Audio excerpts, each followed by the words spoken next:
I pledge allegiance to the flag of the United States of America and to the republic for which it stands, one nation, under God, indivisible, with liberty and justice for all.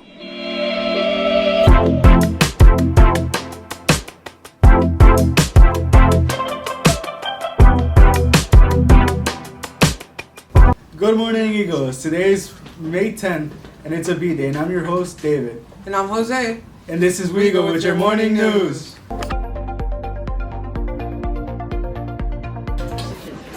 Eagles, today for lunch, we have pizza with a side of salad and an apple. And now on to weather with Elena.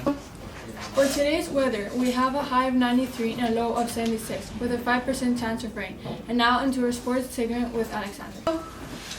Eagles, today for sport news, we're going to recap the F1 race and some other soccer news. This Sunday happened the Miami Grand Prix of Formula One.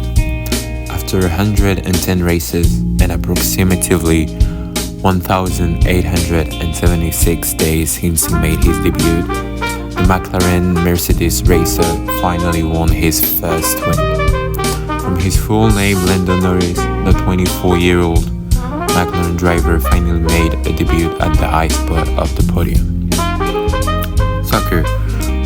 For several weeks now, Kylian Mbappe has been reported to have reached an agreement with Real Madrid to arrive this summer. The player has been reportedly already notified his Parisian managers that he will be leaving at the end of the season. Given that Real Madrid is the club he has always wanted to play for, everything is looking good for him. And finally, this summer happened the Olympic Games with new sports, including kiteboarding, but also breaking from high pop. That's all for sport. Now back to the studio.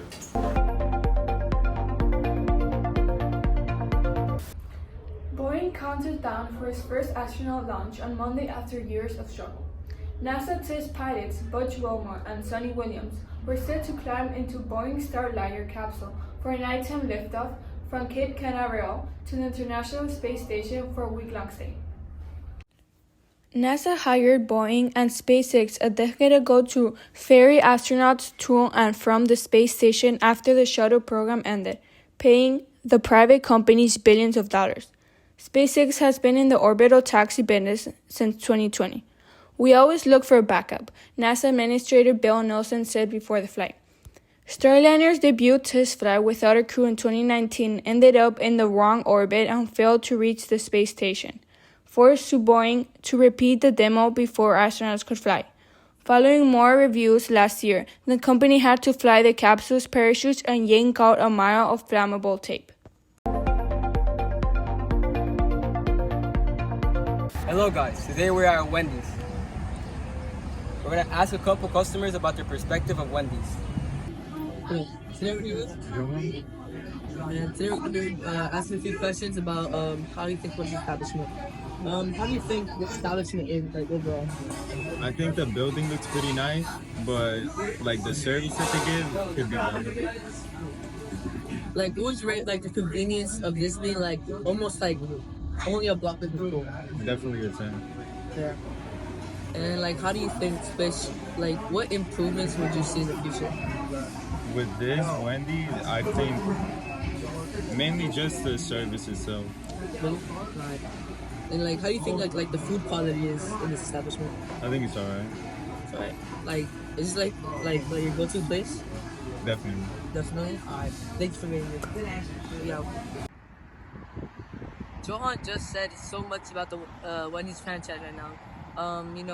Right now it's currently like a state of like I guess rebuild, as mostly there's not many employees here, and there's like really like slow service and more decent quality. But since I've been here, since like 6th grade, the quality has clearly been improving and all. But yeah, that's it for the establishment. Now to the outro.